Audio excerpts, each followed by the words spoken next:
Oke, Bapak Ibu sekalian, Smart City sama SPBE beda.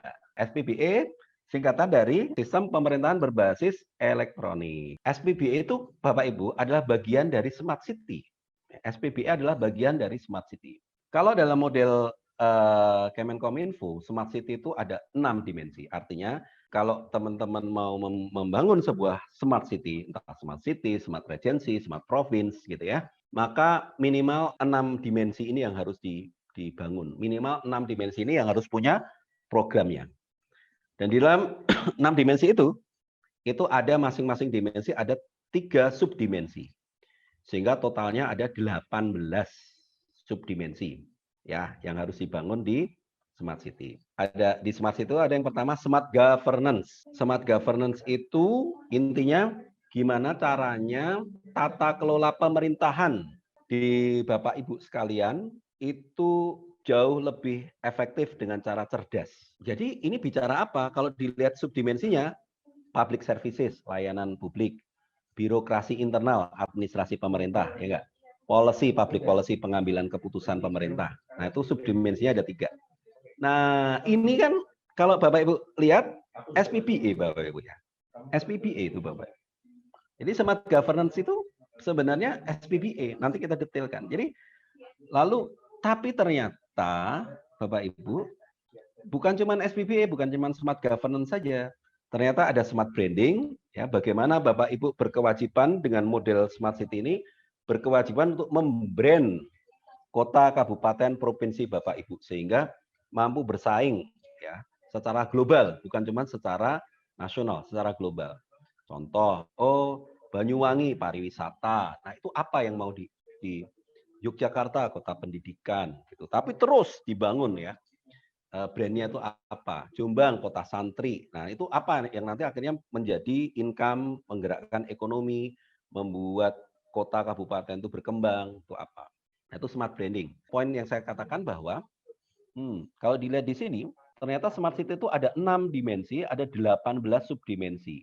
Nah, SPBE atau dalam bahasa Inggrisnya e-government itu hanyalah satu dari 6 ini, Pak. Ya, satu dari 6 ini. Jadi smart city itu lebih luas daripada e-government. Kalau kami biasanya menyarankan, Pak, kalau mau bikin sekalian, bikin aja master plan smart city, di dalamnya nanti sekaligus membuat arsitektur SPBE, biar implementasinya lebih detail gitu.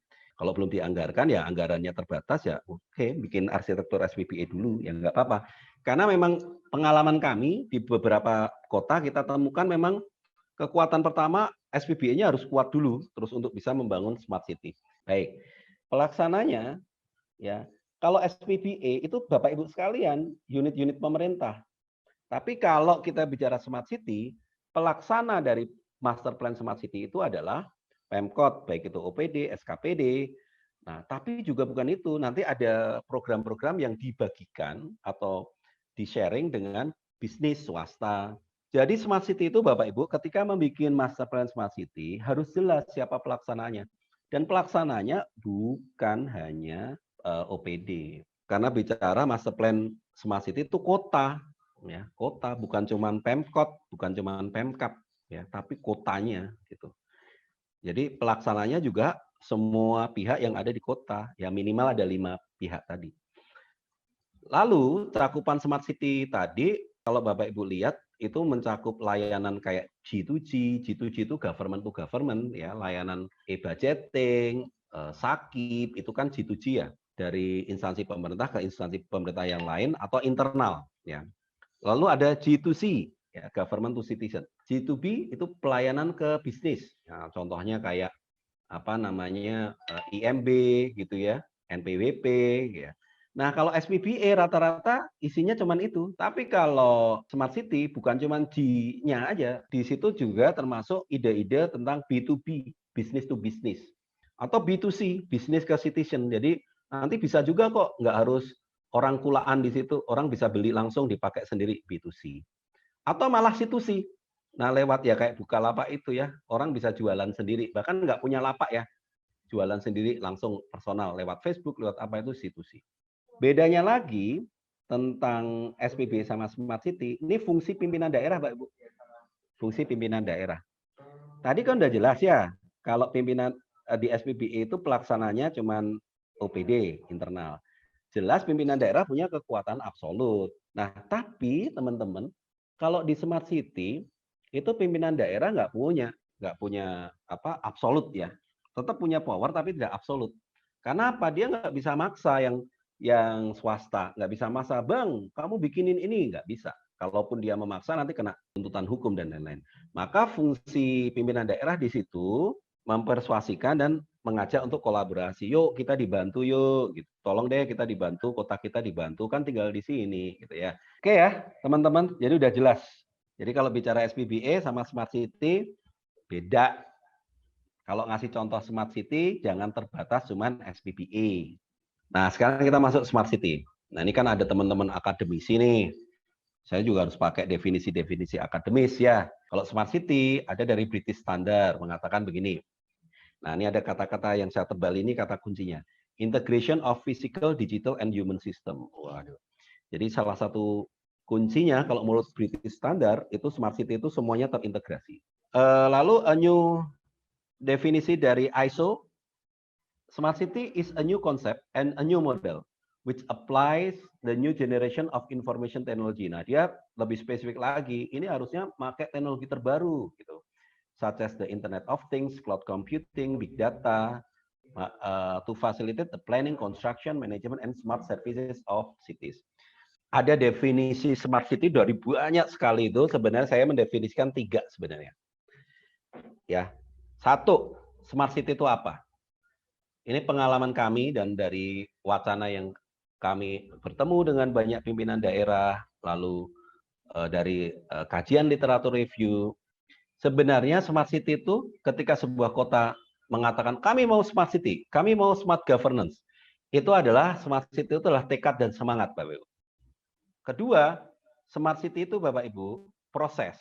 Smart city itu adalah kumpulan program, aktivitas, berbagai pemangku kepentingan kota, bukan cuma Pemkot ya, bukan cuma Pemkap ya, tapi programnya itu bareng-bareng tadi karena ada master plan smart city, lalu programnya dibagi-bagi.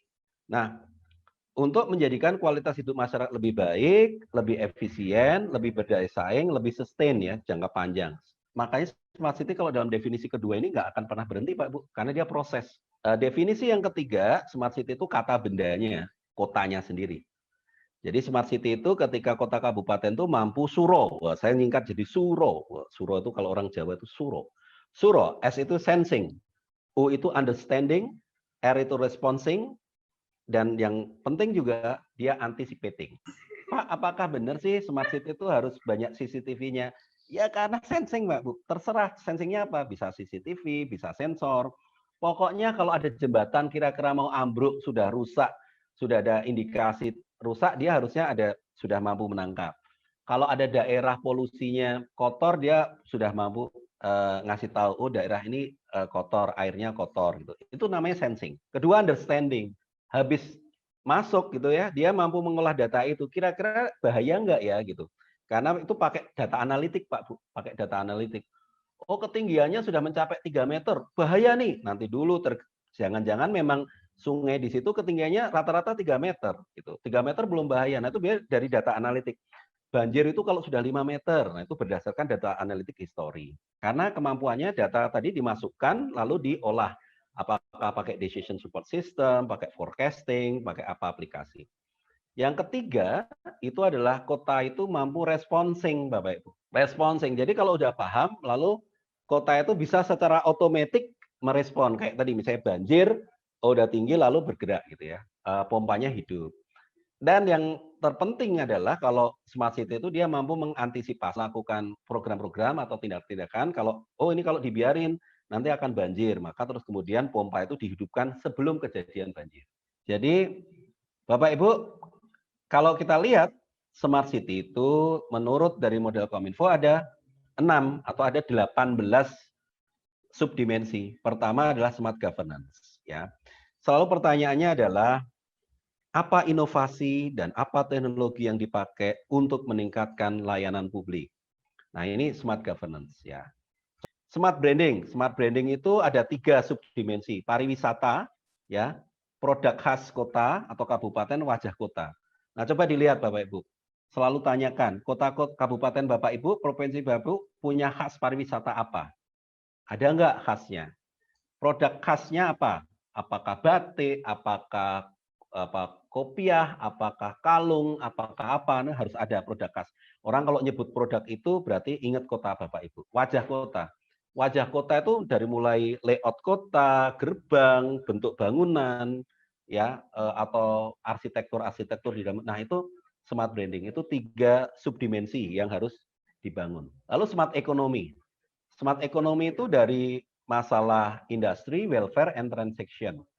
Jadi Bapak Ibu harus ada program-program bagaimana membangun industri hulu sampai hilir. Contoh nih, pernah ada satu kabupaten kota yang kami dampingi itu mengeluh karena mereka terkenal dengan peternakan sapinya, tetapi sapinya itu selalu dikirim ke kota kabupaten lain dan kemudian dipotong, harga dagingnya jauh lebih mahal daripada harga sapinya itu sendiri. Maka terus kemudian kalau dia memang pengen berkembang, maka kota kabupaten itu harus membangun dari mulai peternakan, pemotongan hewan, sampai dengan pengepakan sampai ke distribusi kornet, bentuk kornet, seperti itu. Kemudian transaction, itu less cash sama akses modal. Jadi sebisa mungkin larinya nanti literasi penggunaan uang-uang digital, kemudian akses modal ke perbankan, dan lain-lain. Smart living, ada 3, yakni tata ruang kota nyaman. Jadi kalau teman-teman pernah ngerasain tinggal di satu kota, yang itu rasanya kok dekat kemana-mana deket, nah itu berarti ada kemungkinan salah satu indikasi tata ruang kotanya nyaman. Smart society, yang kelima juga harus ada program smart society, itu menyangkut bagaimana membangun masyarakat kota kabupaten yang dia kohesif, saling bersinergi, lalu dinamis. Jadi masyarakat Jogja, masyarakat Surabaya, itu masyarakat yang kreatif gitu Pak Bu. Ngajak masyarakat tuh kreatif, bergerak terus gitu. Nah, itu masyarakat yang community yang dinamis gitu. Kayak setahu saya, Bapak boleh nulis di kota saya juga gitu, mungkin ya, monggo ditulis. Yang saya tahu kayak Jogja, Bali, Surabaya itu begitu. Lalu masyarakat yang mau menjaga lingkungannya ya. Jadi kalau ada kejahatan kayak COVID-19 itu mereka gotong royong untuk jaga. Nah, terakhir ini di dimensi smart city ya, itu smart environment. Jadi ada program-program inovasi Bapak Ibu di perlindungan air, udara, tanah, pengelolaan sampah, dan efisiensi energi dan terbarukan. Nah, caranya gimana bikin kayak gini Pak Bu? Ini saya kasih beberapa tips ya. Caranya ketika mau mencari ini Bapak Ibu tiap dimensi ini cari masalah apa yang ada di kota Bapak Ibu, termasuk mencari potensi inovasi kota itu dari masalah yang ada. Makanya Smart City, Master Plan Smart City itu khas kota kabupaten Bapak Ibu, bukan copy paste dari kota kabupaten lain. Smart City ada 18 subkomponen, ya. SPBA subkomponen, subdimensi. SPBA adalah bagian dari Smart City, ya, ini di bagian Smart Governance, dan di Smart Governance ini atau di SPBA ini ada 14 komponen. Gitu ya. Nah, yang bedain lagi Pak Bu, ini sering muncul diskusi juga. Kalau Dewan Smart City, karena tadi bicara kota, stakeholder-nya pentaholik, mestinya di situ ada kepala OPD, ada swasta, perwakilan masyarakat, akademisi, ketuanya itu bupati wali kota, ya, atau koordinatornya, lalu sekretarisnya adalah bisa kepala Dinkominfo bisa. Tapi kalau organisasi SPBA itu kan sudah baku ya di Perpres itu, namanya tim koordinasi SPBA daerah.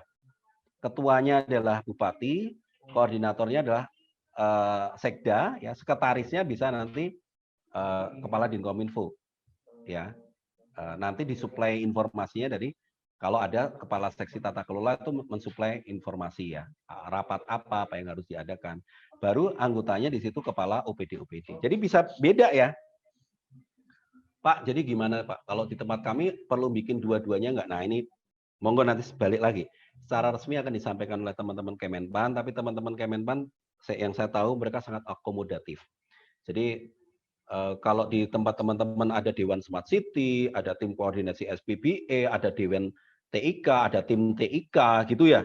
Nanti akan dilihat, setahu saya akan dilihat tupoksinya. Oh, tupoksinya ini sakjane sama dengan tim koordinasi SPBA. Ya wes lah, nggak apa-apa. Berarti dia dianggap sudah ada. Jadi nggak perlu bikin baru lagi